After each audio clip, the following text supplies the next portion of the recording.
Welcome to Weddings Unveiled, the podcast designed to help you build a productive, profitable wedding or event business. Here's your host, Angela Profit.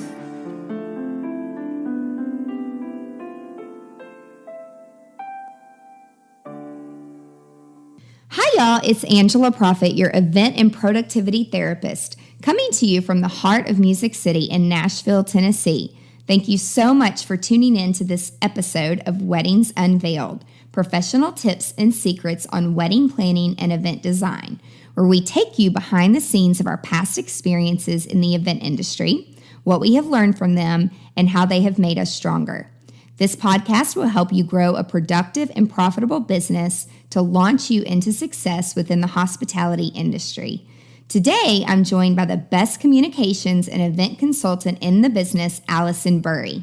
Hey everybody, thank you so much for having me, Angela. I'm so excited to share some of our past experiences together.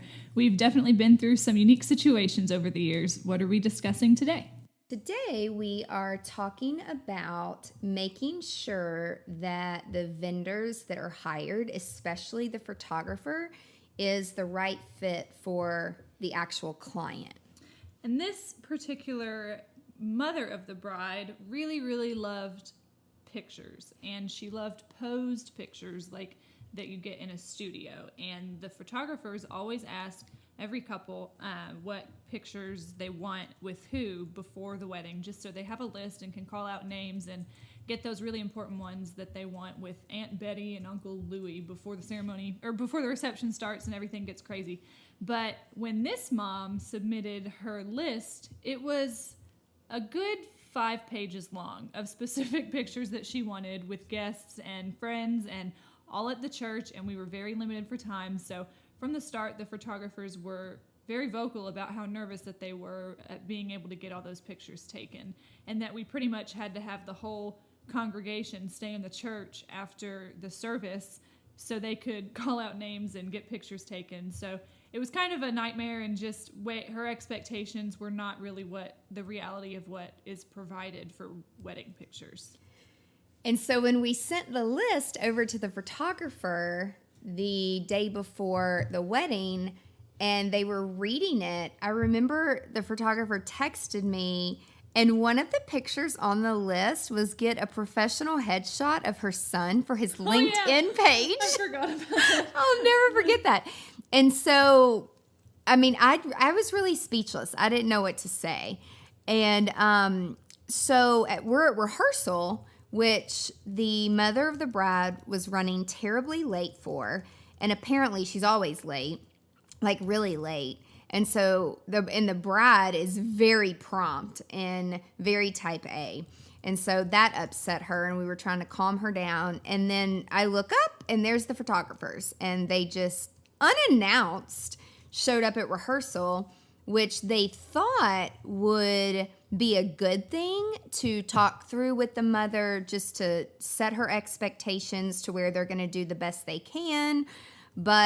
And while they are completely comfortable doing post pictures, which, by the way, is a traditional photographer, not so much a photojournalistic photographer, because they just want to capture the story, which is definitely not a bunch of post pictures. And so while they were comfortable with that, they did not want to set themselves up for failure. However, at rehearsal, it was not the appropriate time to talk to the mother about that. And definitely because it was putting the bride even more behind, which caused another argument. So even at rehearsal, it was a little bit shaky. And then on the wedding day, they did the best that they could. And I think that they did a pretty good job at getting everything. But the stressor for us on the wedding day was not at all the headshots or the shot list. For us, they were going to exchange letters. And again, the bride was very type A, and the groom was the furthest thing from being type A, which opposites attract, and they were really good for each other because she kept them on schedule and he kept her calm and spontaneous. And so she, of course, gives us her letter to him the night before. Everything was planned out. It had a cute envelope, and it was just perfect. And then when we asked him for his letter the day before, which we like to get everything the day before for this very reason, what I'm about to say, is he's like, oh, I'll just give it to you at the hotel tomorrow. Well, we weren't planning on hanging out at the hotel because we have other things to do, but one of us ran by there to get it, and he said, oh, I'll just bring it to the church. And so we knew he hadn't written a letter yet, and obviously he wanted more time, and we weren't going to sit there and babysit him. And so apparently he did write it at the hotel, and then he got on the bus and then tells Allison that he forgot the letter. So then he writes another one, and then he forgets that one, and he thinks he left it on the bus. So we were mainly behind with pictures anyway, and so we were able to have him write a third letter. But it was crazy that this groom was so all over the place. And finally, we got her letter, which she kept asking for, because on the timeline, it clearly stated a time.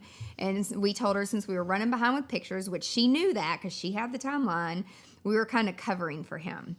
And it was the worst, too, because not only did he forget the letter so many times, but they were running so late to even get to the church. So we were planning on literally, like, taking them off of the bus, and they were going to walk off the bus, across the sidewalk, into the church, and down the aisle. Like, they had no time to spare, and so we started really late that day. The other thing, over at the reception, things were calm and things were good, and this reception was actually at a beautiful country club with a PGA, like, golf course tour, and the camera operator really wanted to fly the drone. And it was getting a little bit dark outside, and I think he was having a little bit, like, a hard time seeing. And we actually had a conversation about it, and I told him I didn't think it was a good idea to fly the drone because it was a little bit dark, and there were no lights out there on the back of the golf course. And typically I'm a risk taker, but I for some reason I didn't think it was a good idea. So fast forward an hour later, he comes in. It's almost like your kid coming in to tell you, like, Mommy, I didn't listen to you. I need your help. And so the drone got stuck in a huge tree on the golf course. It totally crashed.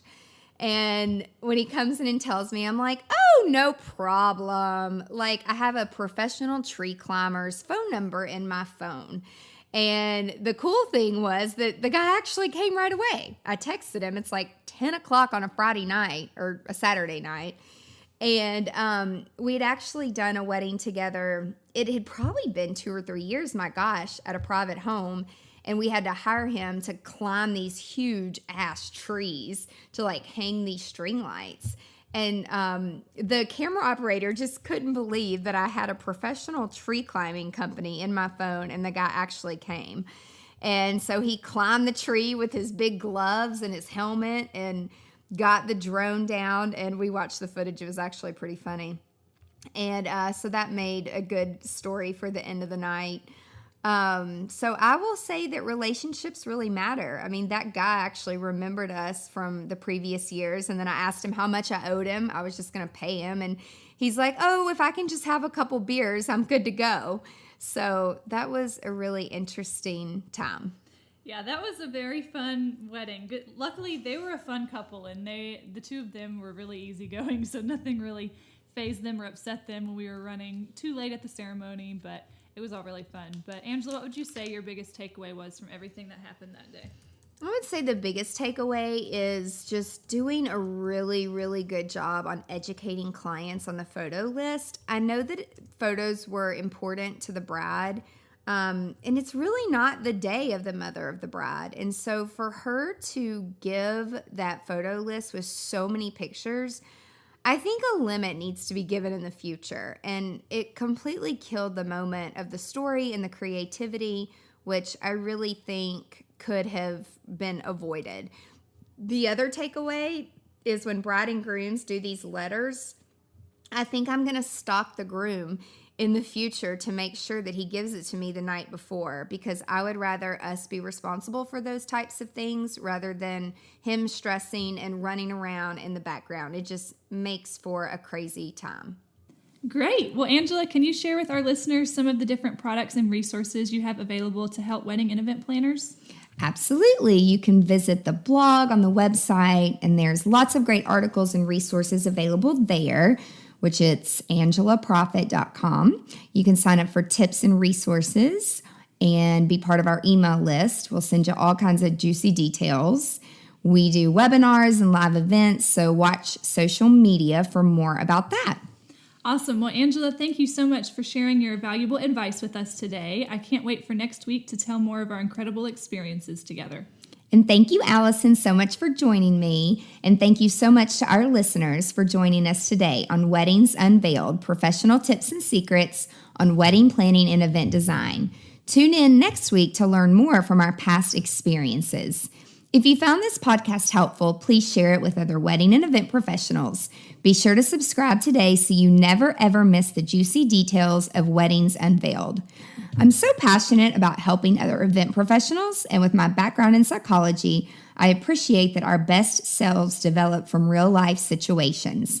Thank you so much for listening. Be sure to tune in next week for more tips on how to grow your business. And if you have a question or an unresolved issue that you want guidance on, connect with us on angelaprofit.com. For more valuable resources, again, visit the website. And until next time, remember to stay productive and profitable.